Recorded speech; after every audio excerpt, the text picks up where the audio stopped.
Using One4all gift card for the Asus is a pretty simple thing to do, and I will tell you exactly how you guys can do it.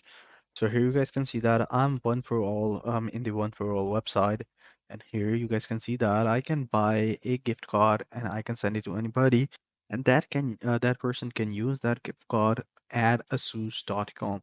So simply go ahead and visit asus.com, and you can buy any of the stuff from there using that gift card. So what you have to do is that please note that due to the fifth anti-money laundering directive that took effect on 10th January 2020, there is a maximum limit of 50 euro per online transaction using anonymous prepaid cards, including the one for all gift card. This limit does not apply to chip and pin gold gift cards. Please also note that most websites do not accept multi-payment methods, and here's a whole paragraph where you can get the information about it. By the way, you can use a Asus women website and you can get any of the items from their website using the one for all gift card.